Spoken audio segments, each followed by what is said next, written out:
karena antusiasme yang begitu banyak dari teman-teman, Bapak Ibu sekalian, saudara-saudari yang sudah hadir bersama-sama dengan Rumah Sakit Advent dalam Zoom malam hari ini. Kalau kita lihat sebenarnya ketika Allah menjadikan tubuh manusia itu sangat seimbang. Kiri kanan, ya, otot-otot kiri kanan jumlahnya tetap sama, tulang-tulangnya juga demikian. Baik laki perempuan sama. Hanya perbedaan otot untuk laki-laki perempuan, otot-otot laki-laki itu diameternya lebih tebal, lebih besar dibandingkan perempuan. Tetapi fungsi otot-otot manusia itu, kiri kanan itu sebenarnya sama. Harusnya demikian. Tetapi karena kebiasaan kita manusia, akhirnya kita terbatas. Ada yang kidal, yang kiri, ada yang yang kanan. Karena kebiasaan. Nah, kebiasaan-kebiasaan inilah yang seringkali membuat akhirnya postur tubuh kita menjadi tidak seimbang. Termasuk bengkoknya tulang belakang kita. Kalau kita lihat rangka manusia juga demikian. Begitu sempurna Tuhan ciptakan tubuh kita. Dia sangat buat begitu indah dan begitu seimbangnya. Dan yang seringkali membuat tidak seimbang adalah bagaimana pengalaman kehidupan kita setiap hari. Aktivitas kita. Apakah tidur, duduk, berdiri, berjalan. Posisi-posisi tubuh kita itu sangat mempengaruhi apa yang akan terjadi dengan tulang belakang kita sendiri. Bapak Ibu sekalian, tulang-tulang kita itu sebenarnya tidak dapat bergerak sendiri. Kalau kita kuliti kita punya tubuh, lalu cabut kita punya daging-daging dan tendon. Kita taruh tulang kita gantungkan, dia akan jatuh. Dan kalaupun kita pakai tali ikat antara tulang satu dengan tulang yang lain, tulang-tulang ini tidak dapat bergerak sendiri. Kecuali ada otot atau tendon yang menempel di tulang tersebut, di mana ketika otot itu berkontraksi, terjadilah gerakan daripada dua tulang yang ada sendinya tadi. Mari kita lihat kalau kita berjalan, Bapak Ibu sekalian, ya. Kaki kanan melangkah, tangan kiri yang ke depan, ya. Semua bekerja sinergis. Tubuh manusia dari kepala sampai ujung kaki tidak bisa terpisah daripada sel, jaringan, organ tubuh yang ada di tubuh manusia. Oleh karena itu ketika kita melihat dan mau menangani manusia sebenarnya, Bapak Ibu sekalian, ada orang keluhan di kaki, itu tidak hanya fokus di kaki saja sebenarnya. Itu fokus bisa sampai di kepala. Karena saya mau ceritakan pengalaman begitu banyak, tapi satu pengalaman ini begini. Ada pasien kami yang sudah 2 tahun mengalami migrain, sakit kepala setengah. Sudah pergi berobat kemana-mana. Baik ke fasilitas kesehatan, apapun ke dokter, baik praktek, ataupun dokter yang ada di tempat atau keluarga mereka. Tapi tidak kunjung sembuh. Masalah utamanya cuma satu. Dia migrain di kepalanya, di bagian wajah, tapi masalahnya di ujung kaki. Dia migrain di sebelah kanan, di kaki jempol kirinya yang mengalami gangguan yang selalu infeksi berulang-ulang. Dan ketika kami menyaksikan hal tersebut dan melihat dan memeriksa pasien ini, kami katakan kepada pasien tersebut, boleh tolong urus dulu kukunya. Dicabut dulu dan diperbaiki dan pulihkan dulu luka-lukanya. Dan benar Bapak Ibu sekalian, ketika selama ini orang hanya berpikir migrain di kepala, tanpa melihat ujung kakinya, ternyata dia tidak sembuh. Lalu saya tanya kepadanya, berapa lama luka atau kuku di kaki ini sudah terjadi? Hampir 3 tahun, dokter. Bapak Ibu bisa lihat, 3 tahun dia mengalami ini, dan 1 tahun dia mengalami adaptasi terhadap masalah nyeri di ujung kakinya, tidak kunjung sembuh, walaupun dia merasa itu tidak terlalu mengganggu benar. Karena aktivitas dia masih bisa buat. Tapi itu mengakibatkan tahun kedua dan tahun ketiga hidupnya, karena postur tubuhnya tidak seimbang, membuat dia migrain. Terus-menerus. Mari kita lihat. Ketika kita mau ditangani tubuh kita, baik oleh teman sejawat ataupun siapa saja, pastikan bukan hanya organ itu saja yang diperhatikan terus-menerus. Dokter yang tepat dan yang baik, dia harus memperhatikan seluruh tubuh kita. Bahkan sampai apa yang ada di dalam pikiran kita itu sendiri. Itu yang paling tepat. Karena dari 90% masalah nyeri yang terjadi, ternyata 75%-nya disebabkan masalah-masalah yang ada di dalam pikiran kita.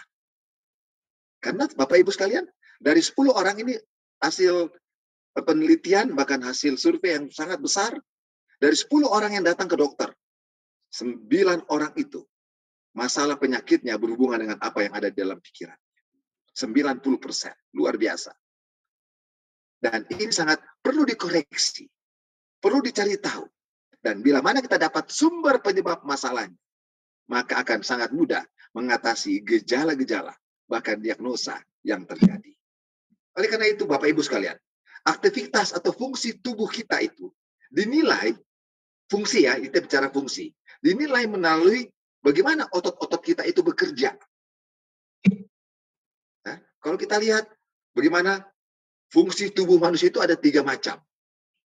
Ada sensorik yang menyampaikan impuls ke otak, lalu ada proses di otak untuk mempertimbangkan apa yang terjadi dengan sensorik ini, lalu motorik berusaha untuk memberikan respons. Hanya 3 itu sebenarnya. Sensorik pun ada sensorik yang namanya sensorik yang spesial. Dan ini yang kita sebut seringkali dengan sensorik yang disebut dengan panca indera. Penghidup, penglihatan, pendengaran, pengecap, bahkan keseimbangan. Sedangkan ada sensorik yang bersifat dengan somatik, yang kita sadari.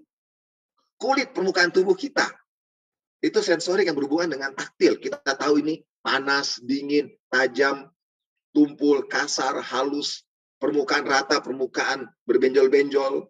Kita mengerti oleh karena ada taktil. Tapi juga ada sensorik somatik yang kita sadari berhubungan dengan sendi. Contohnya saya duduk di depan saudara-saudara begini. Lalu saya tengok kepala saya ke kiri. Saya tahu leher saya memutar ke kiri. Itu namanya proprioception. Saudara, bila mana sensorik ini terganggu, kita tidak akan bisa melakukan fungsi dengan baik.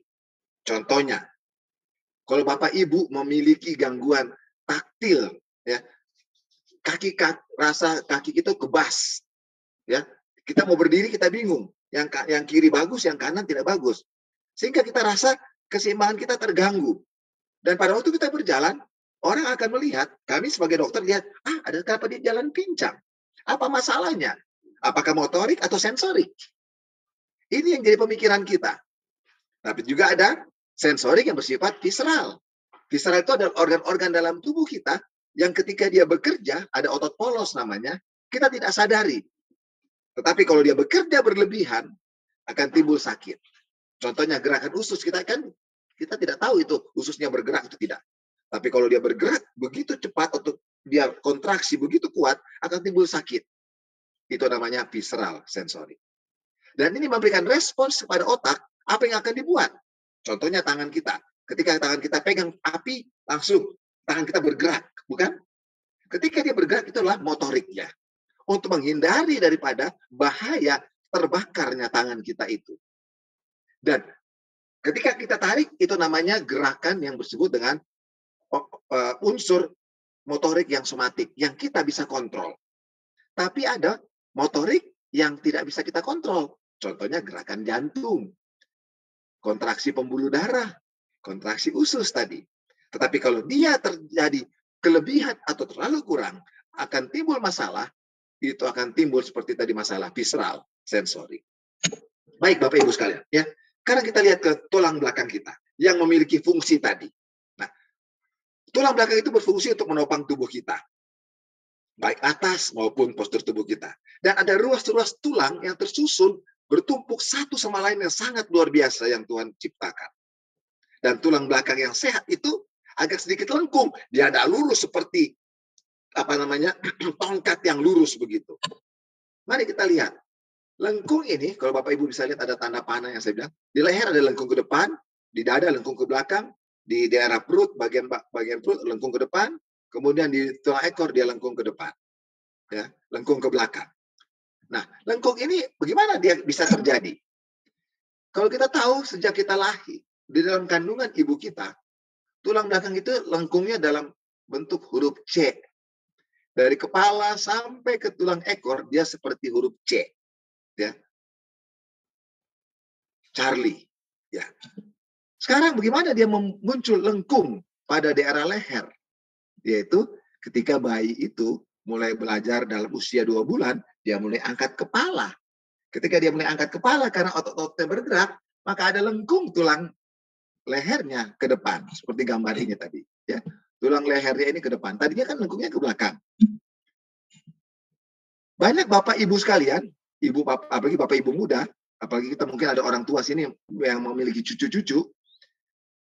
Ketika anak-anak kita belajar mengangkat kepala, aduh jangan bilang, aduh nanti kepala jatuh kebentur, kejeduk. Bapak ibu sekalian jangan khawatir. Anak-anak itu Tuhan sudah ciptakan untuk berkali-kali.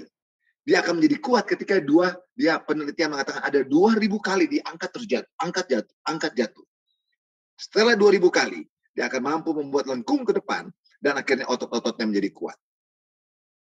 Jangan biarkan orang tua memegang kepalanya terus-menerus sampai akhirnya anak itu tidak mampu melakukan kegiatan ototnya untuk menarik tulangnya. Apa masalah yang akan terjadi? Anak-anak ini biasanya akan sulit berbicara, lambat berbicara. Sampai usia sudah besar, bicaranya masih susah. Kenapa? Karena otot-otot lehernya tidak membentuk kurvatura ke depan, sehingga pola untuk bicara yang menggunakan mulut dan pita suaranya itu tidak terjadi dengan baik. Akhirnya gangguan tumbuh kembang bagi anak itu jadi gangguan bicara. Sekarang bagaimana lengkung yang ada di punggung bawah di perut ini? Kalau kita lihat tadi, ini kan ke depan juga. Tadinya dia ke belakang, bukan? Huruf C. Itu terjadi ketika anak itu mulai belajar duduk usia 3-4 bulan. Itu juga demikian. 2.000 kali dia jatuh bangun akan terbentuk kurvatura lengkungnya sehingga membuat punggungnya menjadi lebih kuat dan jadi seimbang dia. Apa yang terjadi bila mana lengkung ini tidak terjadi? Anak-anak kita itu akan sulit berjalan, akan lambat berjalan. Sudah lebih dari 1 tahun, 2 tahun, 3 tahun, berjalan pun masih sulit, masih dia ngesot, masih merayap. Kenapa? Karena kesalahan orang tua yang selalu menggendong dan memegang dia ketika dia berusia 3-4 bulan. Ini yang paling penting. Ketika lengkung ini terjadi di leher dan di punggung bawah, ini akan membuat kita seimbang ketika kita berjalan. Kenapa Tuhan ciptakan kita itu begitu hebat dan ada lengkung-lengkungnya? Karena lengkung-lengkung ini membuat kita bisa berayun ke depan, berayun ke belakang, kanan kiri dengan seimbang. Kalau dia lurus, jatuh ke depan, berat sekali dia mengangkat ke belakang. Ajaibnya Tuhan membuat tubuh kita dengan propriosepsis tadi, postur kita itu dijaga dengan keseimbangannya. Apa yang terjadi ketika kita selalu berdiri pada posisi tertentu atau duduk pada posisi tertentu? Bapak Ibu bisa lihat di sini. Bahu saja yang miring ini ternyata bukan hanya kemiringan di bahu. Itu akan membuat kemiringan di panggul, akan membuat perputaran pada lutut, akan membuat perputaran pada ankle kita. Apa yang terjadi? Ada yang disebut dengan functional scoliosis. Scoliosis miringnya tulang karena fungsi kita setiap hari. Apa yang terjadi ketika fungsi ini terganggu? Apa yang terjadi bila mana postur tubuh kita buruk? Misalnya kepala ke depan, pundak kita ke belakang, perut kita ke depan, kita punya paha dan betis ini ke belakang. Wow, Bapak Ibu bisa lihat di sini. Gangguan keseimbangan postur kita ini bisa menyebabkan kita sakit kepala, migrain, sakit kepala setengah, nyeri leher, nyeri pada kita punya dagu, pundak, dan lain sebagainya, kram-kram kebas pada tangan, dada terasa kecekik gitu ya, tertekan, susah bernapas, nyeri punggung belakang kita, kaki terasa kebas, perut terasa kencang, ya, kemudian terasa kaku, dan pada sendi-sendi kita, pada rongga panggul kita, pada lutut kita, pada kita punya ankle joint, nyeri. Ternyata postur tubuh kita yang salah, baik dari atas ataupun dari bawah, bisa menyebabkan masalah dari kepala sampai ke kaki kita. Banyak orang bilang, aduh saya kenapa kaki sini? Kita harus lihat dari apa yang terjadi dengan yang di kepala kita. Itulah tubuh kita. Ya, tulang-tulang kita khususnya di tulang belakang. Itu ada bantalan-bantalannya. Dan ada saraf yang keluar di antara ruas-ruas ini. Kalau dia bengkok, bantalan ini keluar dan dia menekan saraf, jadilah disebut dengan saraf. terjepit. Bapak Ibu tahu bantalan kita itu ada intinya, ada bagian tengahnya, ada bagian luarnya seperti serabut-serabut kelapa, dan ada bagian luar ada seperti tulang rawannya. Ini semua berisi air. Inti itu airnya kurang lebih 77%. Serabut-serabut berisi 70% air. Sedangkan tulang rawan pun ada 55% air. Kalau kita kurang minum, seringkali yang terjadi adalah, aduh kenapa pinggang saya sakit ya? Sebenarnya belum gangguan ginjal. Gangguan ginjal itu adalah gangguan yang terakhir. Tapi seringkali ketika kita mengeluh gangguan pinggang, langsung periksa macam-macam. Fungsi ginjal dan sebagainya. Yang harus diperiksa pertama dulu adalah bagaimana fungsi kita. Oleh karena itu seringkali saya anjurkan untuk cukup minum. Orang-orang yang memiliki gangguan punggung bawah. Kita bisa lihat tubuh kita kalau kita berputar ke kanan ke kiri, bagaimana bantalan ini menonjol dan dia bisa robek kalau tekanan terlalu besar. Apalagi badannya lebih berat daripada kemampuan tubuhnya. Inilah gambaran otot-otot kita. Ya. Serabut otot kita itu sangat luar biasa Tuhan ciptakan. Tidak sama arahnya. Kita memiliki kurang lebih ada 650 pasang otot yang arahnya tidak sama. Berbeda-beda. Sehingga kalau kita mau meluruskan serabut otot ini, harus ikut arahnya. Mana ujungnya, mana awalnya, akarnya, mana ujungnya. Sama seperti rambut. Ada akar rambut, ada ujung rambut. Kalau kita sisir dari ujung rambut ke akar rambut kita jadi aut-autan, bukan? Otot manusia juga begitu. Dia harus disisir dari namanya origo ke insersio. Karena dia akan memudahkan kontraksi. Bayangkan, kalau contohnya otot ini serabutnya memendek, Bapak Ibu sekalian. Ya kan? Lalu kita tarik dia dari arah ujung kembali ke arah tulang belakangnya. Dia tambah pendek. Akhirnya membuat nyeri tambah lebih hebat. Jadi, seringkali orang tanya, dok, kalau saya mau urut, boleh. Tapi urutnya harus benar. Harus serabut ototnya. Tidak sembarangan. Ada otot bagian luar, ada otot bagian tengah, ada otot bagian dalam. Semuanya ada teknik-tekniknya. Dan ketika otot-otot kita itu tidak seimbang, maka inilah yang membuat tulang belakang kita bengkok. Yang sehat begini, dia bengkok jadi kifosis, jadi bungkuk, lordosis, perut jadi ke depan, atau skoliosis jadi miring kiri atau miring kanan. Jadi bisa terjadi karena sikap duduk kita yang tidak benar. Kalau dia fungsional. Ya kan? Dan tipe-tipe skoliosis ini banyak. Ada bengkoknya di daerah dada kita, ada bengkoknya di daerah punggung bawah, ada bengkoknya dari dada ke punggung bawah, ada letter S. Bahkan saya punya pasien pernah ada letter double S. Leher bengkok, dada bengkok, perut bengkok, tulang ekor bengkok. Double S. Ada, tapi itu jarang. Yang paling banyak adalah yang letter S ini. Itu yang paling banyak. Karena satu merupakan utamanya, dan yang berikutnya adalah merupakan kompensasinya. Bapak Ibu sekalian, bagaimana cara kita mau melihat tubuh kita? Kita bisa minta tolong suami atau istri atau orang tua kepada anak-anak. Kita bisa lihat dari bahunya. Kalau bahunya kita lihat, kenapa anak saya ya, bahunya tinggi sebelah. Sudah mulai curiga, tulang belakang bengkok. Kita bisa lihat lagi, loh, kenapa dia punya bahu satu kok seperti menonjol? Yang bagian belakangnya. Ini bisa. Terus lihat lagi kurvatura pinggangnya. Ini misalnya pinggangnya ini. Ini kalau ada gambar ini, maaf ini saya punya panahnya ya. Pinggangnya ini misalnya dia bergerak kok kanan lebih lengkung daripada kiri. Bisa diperkirakan itu ada gangguan tulang belakang yang bengkok. Kenapa panggulnya tinggi sebelah? Seringkali ini didapati contohnya ada anak-anak kita menyanyi ya, atau kita pakai celana. Kok kalau berdiri di depan kok kelihatannya ikat pinggangnya kok naik sebelah, yang satu turun. Atau mohon maaf, kalau kita sudah di depan kamar mandi atau di depan kaca, kita lihat, kok saya punya celana dalam ini, kok miring sebelah. Itu menunjukkan bahwa panggul kita miring. Itu bisa menyebabkan juga karena tulang belakang bengkok. Begitu juga dengan kita punya paha kita ini. Ya, kok jadi bengkok tinggi sebelah. Dan kalau kita bungkuk, kita akan bisa lihat, kok sebelah kanan ini kok jadi menonjol ya. Atau sebelah bawah ini menonjol.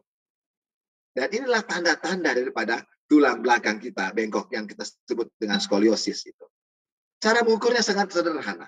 Kalau Bapak Ibu, saya lihat ada banyak teman-teman saya yang sering datang bertemu dengan kami di Poli pada malam hari ini. Terima kasih Bapak-bapak, ibu sekalian, anak-anak muda yang sudah seringkali bertemu kami di Poli, inilah cara-cara yang saya selalu pakai untuk mengukur. Sederhana sekali. Berapa senti, sehingga ada tindakan yang kita lakukan, setelah pos tindakan, dilihat perubahan-perubahannya. Dan inilah gambar tulang belakang bengkok itu. Ya, seringkali fotonya bisa banyak sekali. Ada Adam test, bagaimana kaki tidak sama panjang. Saudara-saudara bisa lihat bagaimana dokter melihat mengukur dia punya pundak ini. Bagaimana dengan skoliometer untuk mengukur. Ini semua ada. Tapi Bapak Ibu bisa lihat dengan tanda yang sederhana tadi. 6 tadi yang pada posisi tegak ataupun bungkuk ada 2. Kita bisa tahu bahwa punggung belakang kita bengkok. Sekarang kita bisa lihat apakah ini karena keturunan atau karena posisi kita, fungsional kita, karena kebiasaan kita. Gampang tesnya. Ya, ini tes ini bisa kita lakukan pada orang yang pakai foto, ronsen contohnya ya. Tapi kalau orang yang sudah terbiasa, kayak kami di lapangan sudah terbiasa, kami sudah tahu mana yang fungsional, mana yang struktural. Jadi contohnya begini, pada posisi tegak, yang gambar sebelah kiri, dia bengkok. Tapi kalau kita lihat, karena bengkoknya ke arah kiri dari toraka lumbal, kemudian kita kasih bengkok pergi ke arah kanan, berarti lengkung ini harus hilang. Pada waktu dia hilang, itu kemungkinan dia fungsional. Karena bisa dikoreksi. Tapi pada waktu dia pergi ke bending yang sebelah, dia tambah jadi. Atau tidak berkurang dia punya lengkungnya. Oh, ini bisa saja struktural. Secara gampang itu Bapak Ibu sekalian. Secara mudah. Supaya kita bisa lihat. Fungsional ini berarti kebiasaannya yang harus diperbaiki. Kalau yang struktural, otot-ototnya lagi yang harus kita buat supaya dia lebih kuat. Ada latihan yang lebih intens lagi supaya bagaimana otot-otot itu bisa menarik tulang. Seperti kita pelajari tadi, tulang hanya bisa bergerak hanya karena ada kontraksi otot. Dan skoliosis ini lebih banyak tidak diketahui penyebabnya. Bingung orang. Apakah karena turunan kah? Karena fungsional? Orang tidak mengerti. Jadi dikasih nama skoliosis idiopatik. Tapi bagi orang yang mengerti, seperti yang saya katakan tadi, dia akan bisa bagi lagi idiopatik ini. Kongenital, ya cacat bawaan karena turunan. Neuromuskuler, karena ada penyakit. Gangguan di otaknya, sehingga membuat tidak seimbang otak mengontrol otot-ototnya. Gangguan pada orang tua, degeneratif. Pengapuran osteoporosis yang menyebabkan akhirnya otot-otot tidak seimbang. Gangguan kromosom, sindroma Down syndrome contohnya. Ya. Gangguan Sherman, ada pertumbuhan yang terganggu ketika dia mengalami ada gangguan di dalam sel-sel atau sendinya. Tapi paling banyak adalah idiopatik tadi, 80%. Baik Bapak Ibu sekalian, kita akan lihat inilah kalau gambar.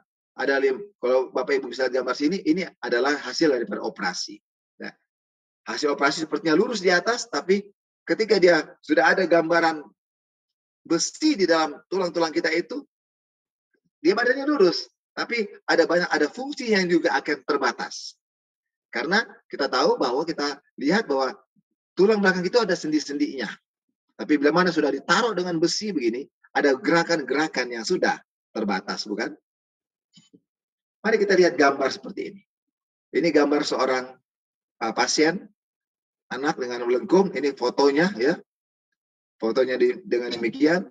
Dan cara menghitung, kita akan melihat berapa derajat yang terjadi. Ya, ini cara dokter memeriksanya. Dan komplikasi-komplikasi daripada skoliosis ini adalah selain nyeri, dia masalah jantung, masalah pernapasan, bahkan masalah reproduksi.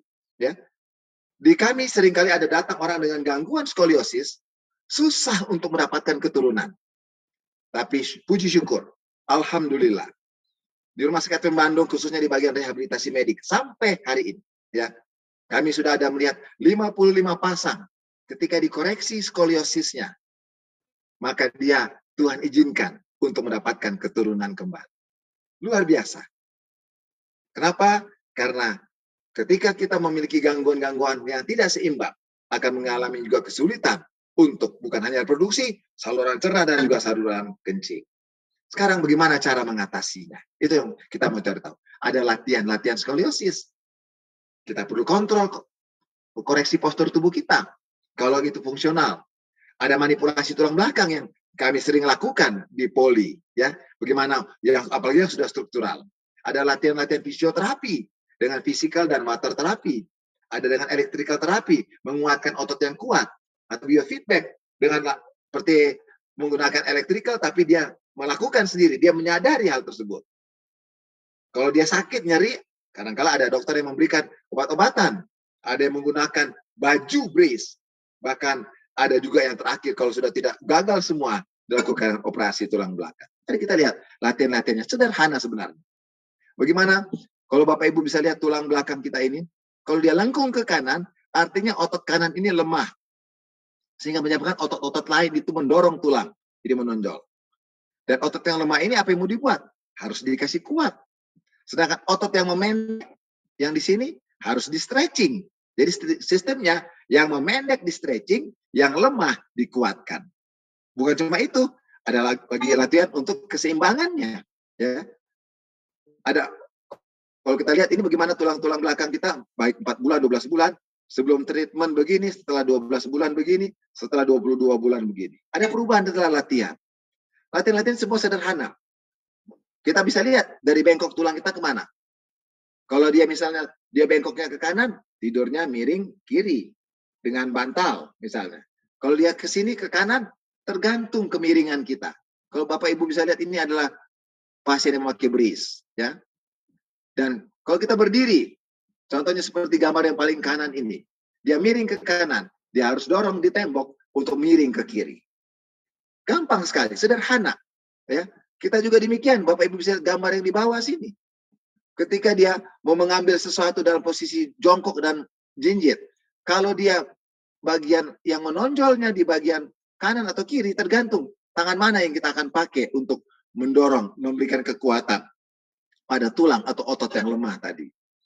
Bapak Ibu bisa lihat ini gambaran para nenek-nenek ya. Ini dilakukan latihan ini kemudian dilakukan latihan, ada koreksi. Walaupun sudah tua bisa dikoreksi juga. Ya.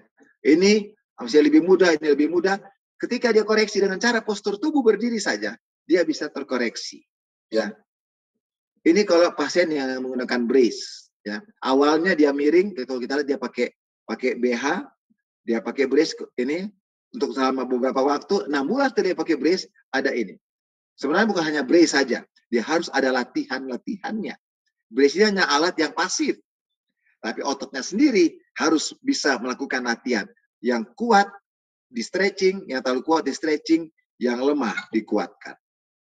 Dan kita bisa lihat bagaimana wanita ini yang bengkok, dia bisa kalau ini dia dikoreksi dengan operasi, ya. Tapi kesian karena kalau dia sudah operasi dengan operasi, dia akan mempunyai keterbatasan dalam fungsi setiap hari. Bengkok tulang ini bukan cuma ke kiri kanan, dia bisa bengkok tulang seperti membungkuk, seperti gambar ini. Latihan-latihan juga sama seperti tadi, ya. Postur tubuh kita yang buruk yang sering membuat dia demikian. Kifosis. Tapi ada juga lordosis, di mana tulang belakang kita itu terlalu ke depan, sehingga perut kita ini jadi menonjol, atau bokong kita jadi seperti ke belakang. Ini bukan bahenol, tapi sebenarnya timbul banyak nyeri yang terjadi di punggung belakang. Dan ini paling sering terjadi pada postur tubuh kita yang buruk, apalagi kita hanya bisa makan duduk zaman sekarang yang sedentary life, hanya diam-diam, atau orang yang hamil, kegemukan. Ini semua menyebabkan gangguan pada postur tubuh kita sendiri. Sebenarnya kita bisa kontrol itu di rumah dengan cara-cara yang ketika kita sudah pelajari tadi, sangat sederhana.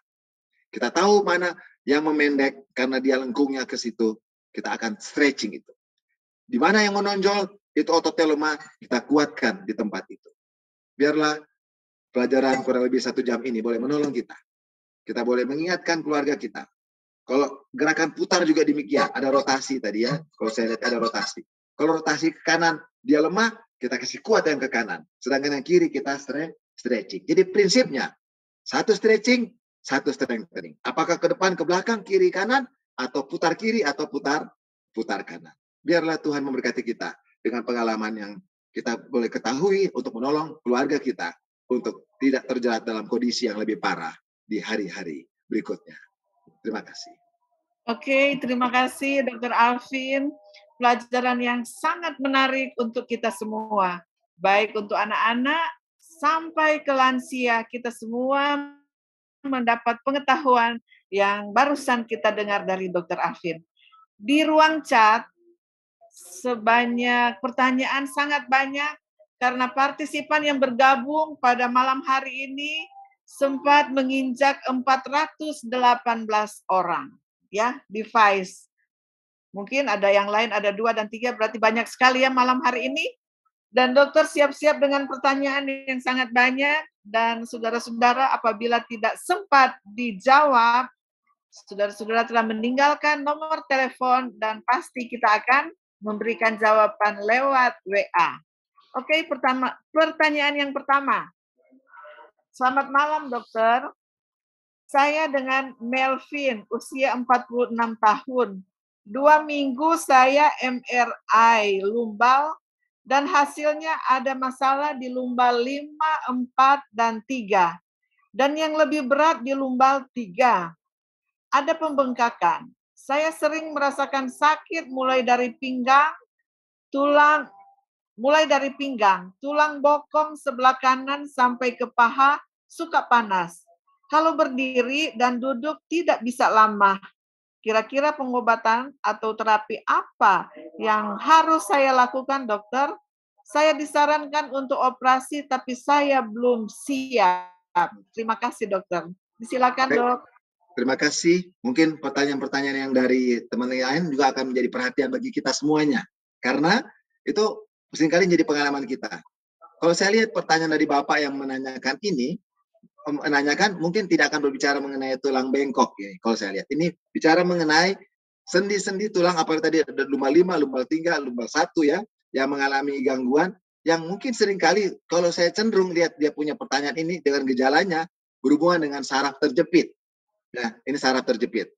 Ya, tapi walaupun nanti kita akan bahas dalam pertemuan berikut bagaimana dengan saraf terjepit itu yang dilakukan oleh bagian rehabilitasi medik caranya sebelum dilakukan tindakan operasi, ada beberapa kriteria yang harus dipenuhi, Pak. Tadi Bapak sudah mengatakan sudah dilakukan MRI.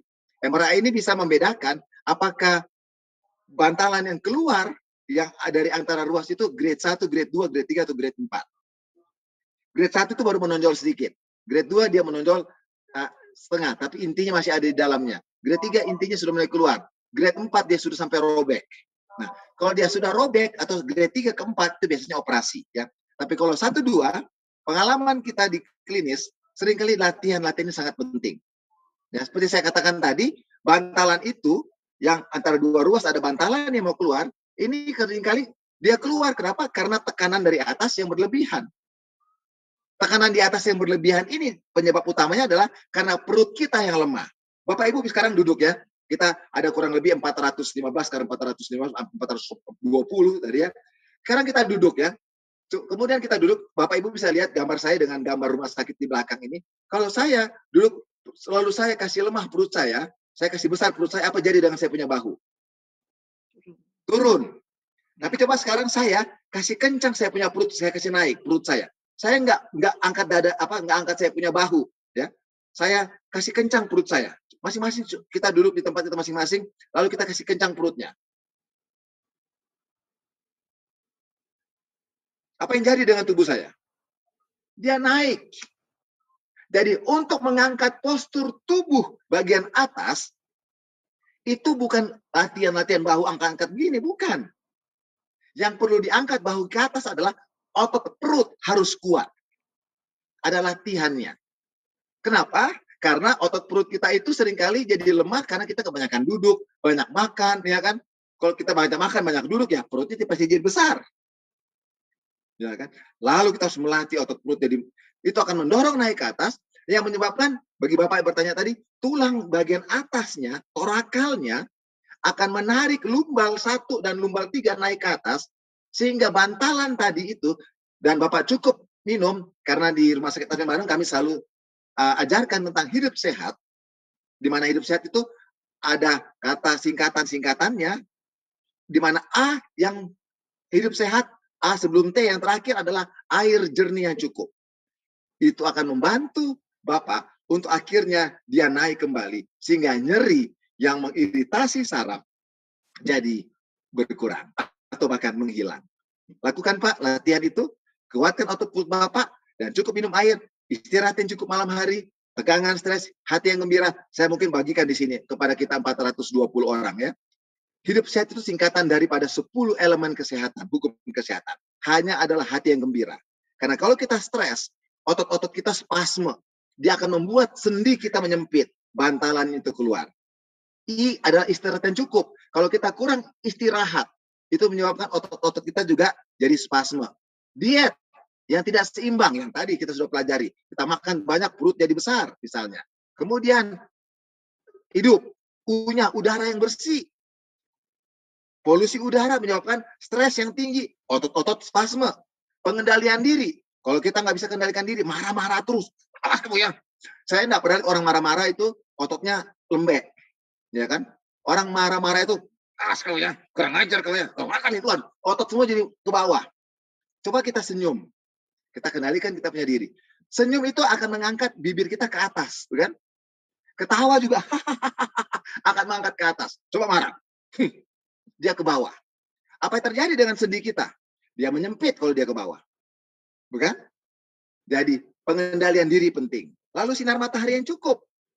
Tulang-tulang kita jadi kuat dengan adanya vitamin D yang membawa kalsium masuk ke dalam tulang. Energi buat olahraga, otot-otot kita itu singkatan dari sehatnya. Otot-otot kita akan jadi fleksibel. Lalu hubungan sosial yang baik. Hubungan antara suami istri. Karena saya kasih tahu tadi, bahwa 90% atau 9 dari 10 orang yang datang ke rumah sakit, penyebab utama mereka sakit karena apa yang berhubungan dengan pikirannya. Sedangkan masalah yang sering kali terjadi dalam pikiran ini, 75%-nya berhubungan masalah hubungan. Contohnya, hubungan suami dan istri, hubungan orang tua dan anak, anak dan orang tua, karyawan dan pimpinan, pimpinan dan karyawan. Itu yang terjadi, ya kan? Seringkali Bapak Ibu sekalian, saya seringkali ini nggak apa-apa ya, kita langsung sharing saja, karena pengalaman ini penting bagi kita. Ada seorang pria, kebanyakan ya, kalau pria yang sakit atau bapak-bapak gitu yang sudah berkeluarga ya, selalu diantar oleh ibunya, istrinya nganter. Selalu ya. Tapi kalau istri yang sakit, selalu datang sendiri atau dengan temannya. Saya tanya, Bapak mana, Bu? Aduh, Bapak ada main catur. Bapak lagi main kartu katanya. Waduh, loh Ibu udah lebih parah gini kok nggak diantar? Iyalah, nggak tahu lah dokter dia gitu. Kalau kami punya cek, ternyata masalah nyeri yang terjadi bagi pasien-pasien kita oleh karena masalah hubungan sosialnya. Ini perlu kita perhatikan dengan baik. Jadi ini harus diperbaiki. Lalu air jernih yang cukup. Lalu yang terakhir tadi hidup sehat. T, Tuhan Allah yang terutama. Kalau kita yakin akan kuasa Allah, yakin akan firman Allah yang diberikan kepada kita, hati kita ada damai sejahtera.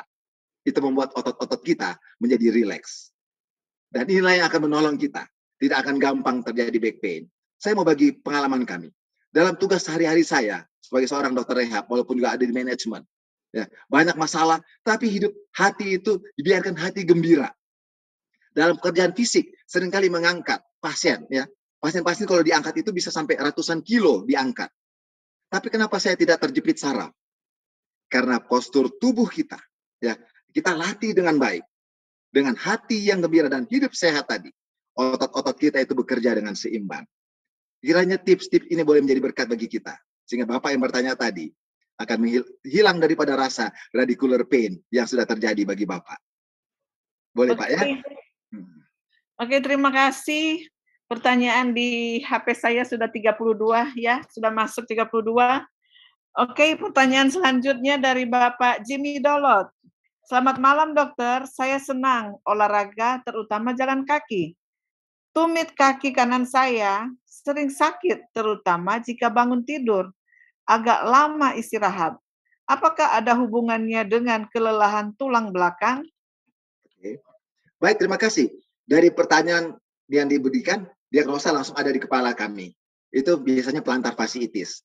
Bapak Ibu kalau kita lihat kita punya kaki, bisa lihat saya punya tangan ini, ada lengkung tengahnya bukan? Bagian dalamnya itu ada lengkung. Lengkung ini sangat penting. Kalau dia rata namanya flat feet. Biasanya orang dengan flat feet ini susah jalan.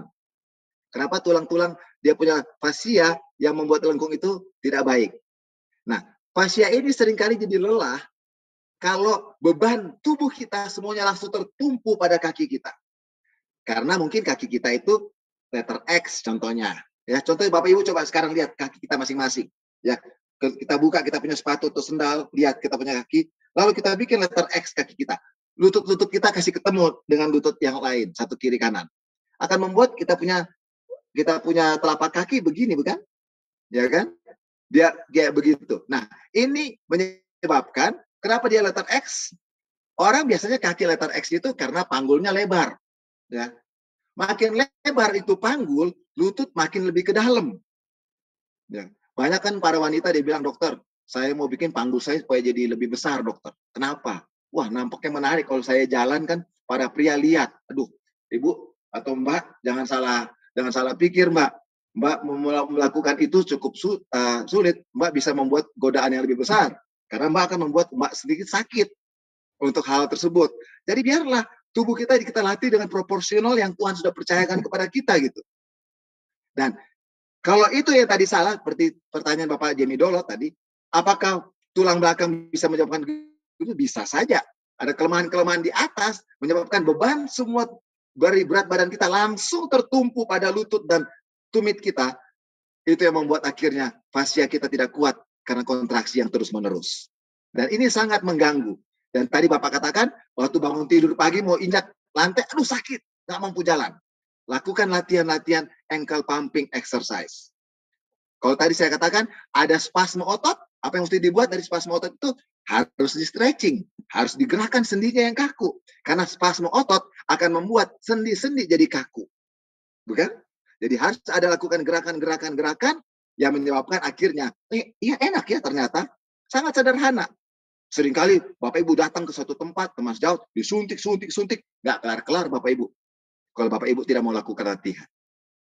Ya, jadi Pak Jamie, latihan dengan ankle pumping exercise tadi. Oke. Oke, terima kasih dokter. Semoga sudah menjawab ya Pak Jimmy. Dan pertanyaan selanjutnya dari Ibu Evi Sahir.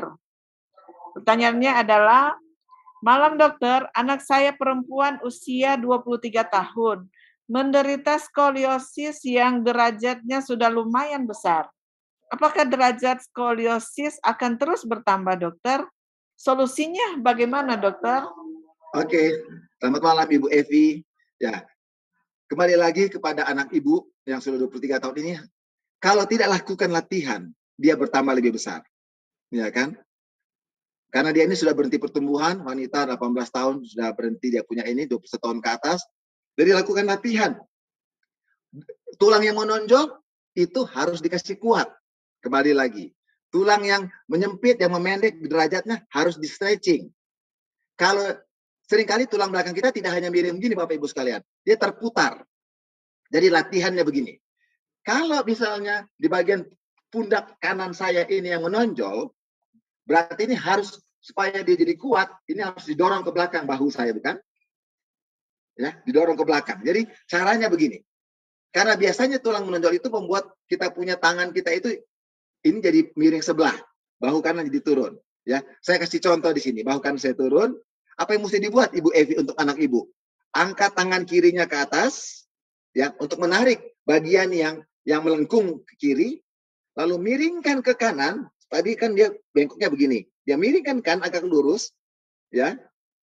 Kemudian dia ada tulang belakang kita itu, apalagi di dada, dia bukan hanya miring kiri kanan. Dia gerakan dada kita itu adalah gerakan memutar kiri kanan. Ya, dada kita itu jarang sekali ada gerakan ke depan ke belakang. Ada sedikit, ada tapi sedikit sekali. Tapi gerakan dada tulang belakang kita itu adalah mutar kiri dan kanan. Kalau dia sudah menonjol, itu berarti ada gerakan yang terdorong ke depan ke sebelah kiri begini. Jadi saya bisa bayangkan postur tubuh anak ibu begini. Dia miring begini, lalu begini. Jadi apa yang mesti dibuat untuk anak ibu? Angkat tangan kirinya ke atas, miringkan ke kanan, putar ke belakang begini. Sampai bahu kanannya naik ke atas. Itu ibu akan melatih, men-stretching sebelah kiri, meng-strengthening sebelah kanan sambil rotasi. Dan ini tidak boleh putus Ibu Evi. Ya, berikan tahu kepada anaknya ibu, jangan pernah putus, karena kalau putus, derajatnya mungkin bertambah. Apalagi kalau dia sudah bekerja, diam, dan lain sebagainya. Dan ini akan membuat dia bertambah lebih besar. Tapi kalau latihan terus dilakukan, kita lihat derajat itu seperti gambar-gambar tadi, dia menjadi berkurang. Itu kalau di atas. Kalau di punggung bawah ada lagi caranya. Sama seperti tadi. Di mana dia menonjol, di mana yang tidak menonjol. Kita lakukan latihan seperti tadi. Prinsipnya sama, ada 3. Elevasi, elongasi, derotasi. Itu saja. Simpel sekali. Tapi ini kita perlu lakukan sendiri. Setiap waktu. Perlu pengendalian diri untuk melakukan. Terima kasih. Terima kasih. Pertanyaan selanjutnya adalah, malam dokter, hasil pemeriksaan radiologi, kompresi ringan T12 dan L1, penyempitan diskus intervertebralis dan foramen intervertebralis T11 sampai 12 dan penyempitan foramen intervertebralis T12 L1. Untuk posisi agak bungkuk, pinggang terasa nyeri. Oleh dokter saraf, saya diberi resep kalsium. Ini kenapa dan bagaimana penyembuhannya? Terima kasih dokter. Dari Bapak Latif Arif. Oke, terima kasih Pak Latif Arif. Kalau saya mungkin bisa melihat, saya tidak melihat tertulis umur Bapak di sini. Tapi mungkin Bapak sudah lebih tua, ya, di atas 60 tahun. Ini ya. Terus kemudian Bapak datang ke dokter neurologis, dikatakan ada pengeroposan. Kalau kita keropos tulang-tulang kita yang tadinya tebalnya segini Bapak Ibu sekalian, dia bisa jadi tipis. Namanya jadi kompresi dia, jadi gepeng ini. Dulu kalau orang-orang tua kita ya, kalau kita pernah lihat Bapak Ibu sekalian, dulu mama saya waktu masih lebih muda dulu, saya masih kecil, mama itu tinggi Tapi sekarang kok mama jadi pendek. Karena tulang-tulang pada keropos. Tulang-tulang pada menyempit. Itu namanya kompresi. Dan untuk Bapak yang bertanya, ini kompresinya ada di torakal 12, lumbal 1. Dan mulai dari torakal 11 tadi. Nah, bagaimana caranya? Latihannya kembali. Nah, Bapak harus lakukan latihan penguatan otot. Otot manusia itu, sampai kita sudah tua seberapapun tua, otot masih bisa berfungsi Bapak Ibu sekalian. Ya kan? Orang tua masih bisa makan, orang tua masih bisa jalan. Artinya otot-otot kita masih bisa berfungsi. Walaupun tulang ada pengeroposan, tulang ada pengapuran sendinya, tapi otot kita tetap otot yang bisa berfungsi. Jadi apa yang kita bisa buat adalah otot itu harus dilatih. Pak, latihlah otot perut Bapak. Akan menolong Bapak punya nyeri yang ada di punggung belakang Bapak. Oke, terima kasih. Pertanyaan berikutnya sepertinya jawaban otot juga, tapi saya akan bacakan ya. Dari Carolina dengan nomor telepon sekian-sekian. Ibu saya ada skoliosis, umur 80 tahun, selalu mengeluh nyeri punggungnya. Apa yang harus dilakukan keseharian agar rasa sakitnya bisa berkurang? Apakah bisa dipulihkan? Nyeri punggung ini kita bisa lihat derajat-derajatnya ya. Kalau di kami di praktek ada dia punya ukurannya dari 0 sampai 10. Seberapa nyeri dia punya tingkat visual analog scale-nya gitu ya. Kita bisa lihat apakah dia masih bisa tahan atau tidak bisa tahan. Kalau misalnya dia tidak bisa tahan sekali, mungkin pakai medikamentosa dulu supaya dia bisa tahan. Kalau dia bisa tahan, ada latihan-latihan mana yang perlu dibikin, ya kan? Atau dibantu dengan fisioterapi, ada dengan alat-alat modalitas, listrik dulu atau apa, karena usia sudah 80 tahun. Saya mau kasih tahu bagi pengalaman ini, Mbak Ellen ya, yang bertanya.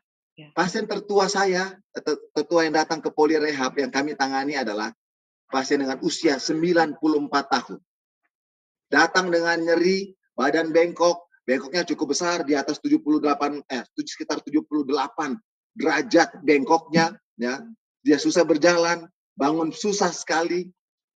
Tapi setelah 3 kali, 4 kali dia latihan, dia bisa berjalan sendiri. Dia bisa kembali masak lagi. Dengan usia sudah 94 tahun. Walaupun bengkoknya tidak jadi lurus gitu ya. Tapi fungsi kehidupan sehari-harinya dia membaik. Dan secara otot-ototnya dia boleh melakukannya dengan baik fungsinya pada waktu itu. Jadi ketika dia datang dengan susah berjalan karena ketidakmampuan saraf-saraf itu begitu kaku. Latihan demi latihan dan dia mau melakukannya. Mengurangi nyerinya. Bahkan fungsi yang tadi dia terbatas hanya di kursi roda, dia bisa tinggalkan kursi rodanya dan berjalan kembali. Ibu, semangat latihan bagi orang tua Ibu Ellen ini yang 80 tahun. Oke, pertanyaan selanjutnya Dari Jordan, saya mau bertanya, kaki saya datar sebelah dan lutut saya seperti X yang sebelah. Setelah saya lihat, bahu saya juga turun. Bahu sebelah juga turun ya. Apa solusinya untuk memperbaiki atau mengurangi kemiringan-kemiringan yang ada? Oke, terima kasih Pak Dalton. Pak Dalton merupakan menjawab semua apa yang kita bicarakan tadi. Masalah daripada kaki flat foot yang sebelah membuat kemiringan sampai bahu sebelah, bukan? Caranya adalah latihan. Kalau dari telapak kaki tadi, lutut Bapak tadi ada X, di mana ada yang flat footnya kan? X itu berarti contohnya kaki kita begini. Kaki kita lurus. Dia X. Artinya bagian dalam ini lemah ototnya, bagian luar ototnya terlalu kencang. Kita lakukan latihan begini. Bagian dalam dikasih stretching, bagian luar dikasih stretching, bagian dalam dikasih kuat. Bagaimana cara latihannya? Kan kaki kan gerakannya cuma depan belakang, ya kan? Kita punya lutut kan gerakan cuma tendang, lurus, ya kan? Caranya bagaimana? Untuk memperkuat, misalnya Bapak punya kaki kiri yang lemah, yang X-nya. Bapak untuk memperkuat otot kiri, ini misalnya jari saya ini adalah kaki saya. Ini lutut, ini saya punya jari ini ada lututnya gitu ya. Ini lututnya dia ke dalam. Contoh ini kaki kanan. Bagaimana cara melatih untuk memperkuat otot bagian dalam sini dan menarik otot bagian luar? Cara latihannya adalah Bapak latihan menendang. Ya, nendangnya bukan ke depan, tapi nendangnya dari, kalau misalnya Bapak tendangnya, ini contoh kaki kiri Bapak ini di X kan? Ini kaki kiri X, lalu lututnya yang di dalam ini yang lemah karena dia menonjol. Untuk memperkuatnya, Bapak tendangnya dari kiri ke kanan. Bapak sambil duduk, kita semua boleh praktek sekarang di tempat kita, laptop kita masing-masing ya. Saya lihat Ibu Klace sudah mau praktekkan dirinya. Ya. Kita pangku kaki kita yang kiri, pangku gitu ya. Lalu dari sebelah kiri, badan kiri kita tendang kaki kita ke kanan.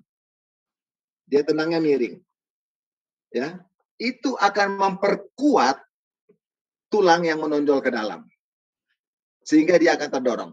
Sedangkan untuk stretching kaki yang bagian luar ini, kita bisa tarik kaki kita keluar besar-besar, lalu kita seperti bukan tendang ke samping, tapi dia stretching ke samping. Bukan menendang ya, tapi dia tarik ke samping, dia akan ketarik luar biasa, sampai dia akan, otot yang memendek itu akan ketarik. Tapi ini perlu dilihat juga dari bantalan. Nanti kita akan belajar pertemuan berikut, masalah lutut. Ada lagi yang lain masalahnya. Karena lutut juga mempunyai komponen-komponen jaringan yang sangat istimewa lagi. Kita akan pelajari. Ketika lutut sudah dikoreksi, bagaimana dengan bahu? Bahu juga nanti Bapak akan lakukan latihan. Kalau biasanya flat feet, lutut ke dalam, bahu kiri akan turun. Ya, akan turun. Jadi bagaimana carinya? Lakukan latihan. Ini otot perut kembali diangkat ke atas, bahunya akan ke atas, terus Bapakku latihan tarik ini ke atas, lalu putar ke kanan mungkin. Prinsipnya sangat sederhana Bapak Ibu sekalian. Bila mana ada sesuatu yang memendek, itu yang ditarik. Oke, lakukan Pak. Saya percaya akan menolong Bapak, tubuh dari atas sampai ke bawah akan jadi lebih baik lagi. Oke, pertanyaannya satu lagi ya. Dari Peter, Jakarta. Malam dokter, saya dari Jakarta. Keluhan saya sakit pinggang sampai ujung kaki, susah berdiri. Saya baru X-ray, hasilnya spondilosis suspek HNP, FL 5 VS1, skoliosis lumbal, belum dapat terapi. Apa yang harus saya lakukan, dokter? Terima kasih. Oke, bagi Mbak yang bertanya dari Jakarta, ini sudah ada skoliosis, ada bantalan keluar lagi, ada saraf kejepit lagi. Sehingga saraf kejepit itu masalahnya di punggung bawah, tapi karena saraf itu sampai ke ujung kaki, nyerinya sampai ke ujung kaki. Itu namanya nyeri menjalar, radikulopati. Apa yang mesti dibuat? Ya kita mesti cari tahu dulu Bu, bengkoknya ibu itu kemana, ya kan? Saya tidak tahu umur ibu berapa, tapi lakukan latihan begini Bu. Saya selalu kasih tips dulu ya. Bagi kita juga mungkin boleh langsung praktek. Kalau saya punya masalah ini, apa yang kita mesti praktek? Tulang belakang kita itu dalam tubuh kita terletaknya di bagian belakang. Dia tidak di tengah-tengah antara kepala sampai anus kita. Dia lebih di belakangnya, bukan?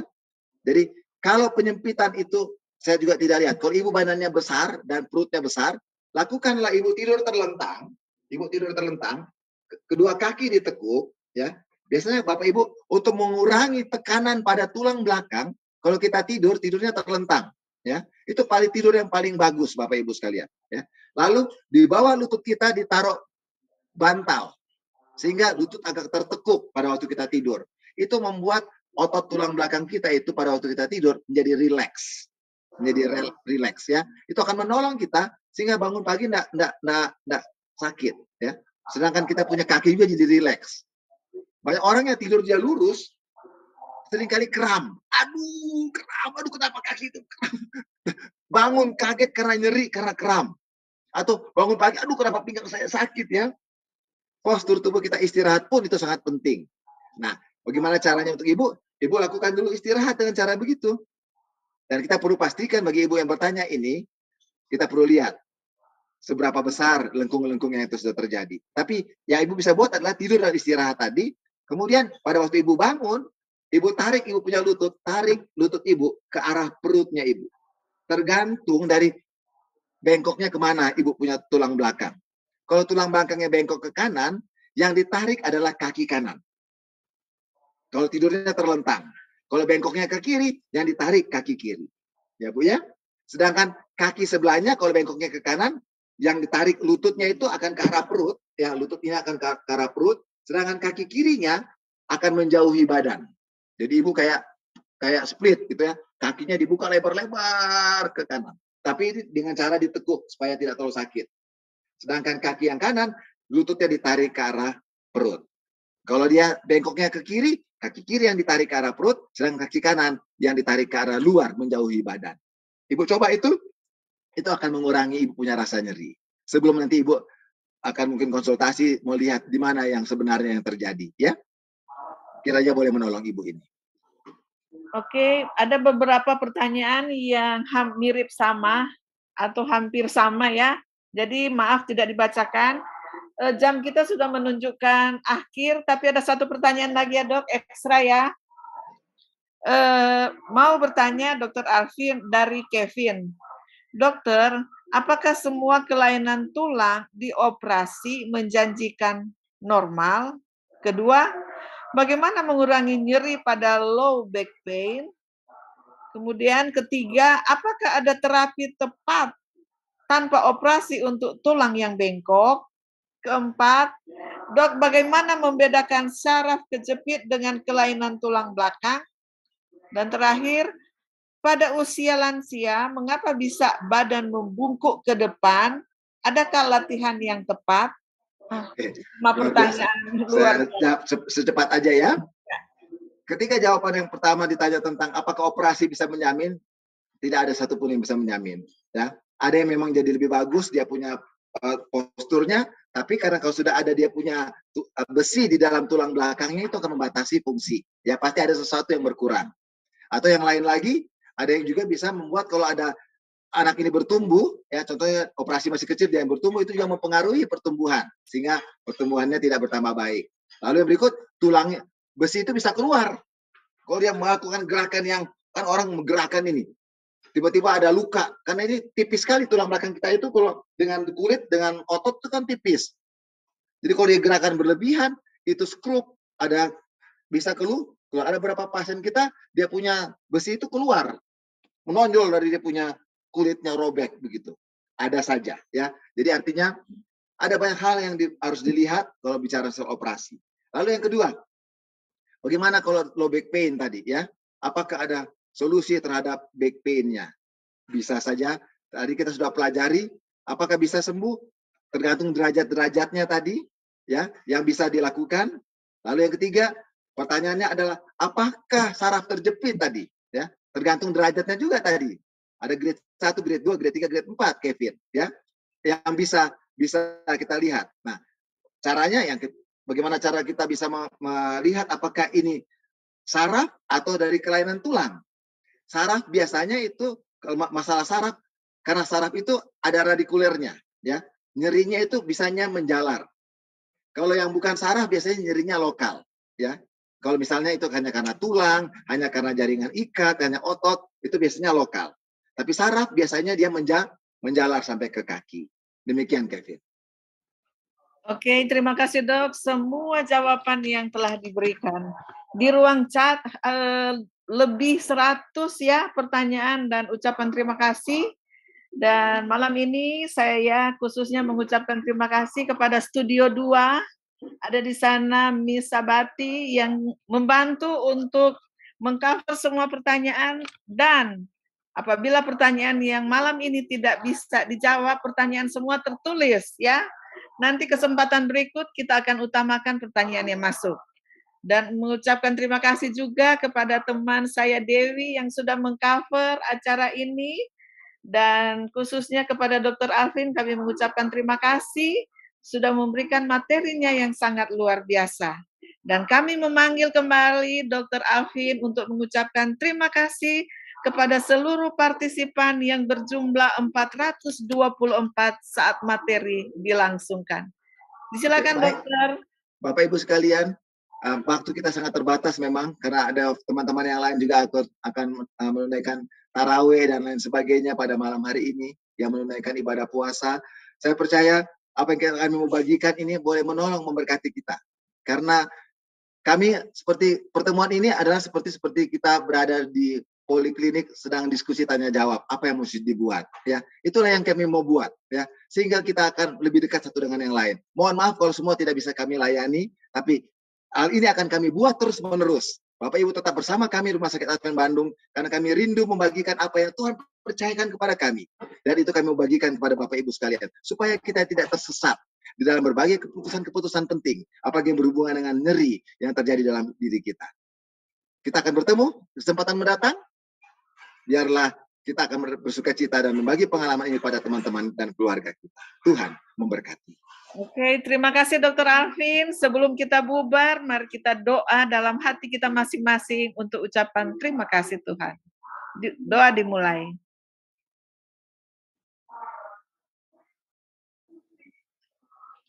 Amin.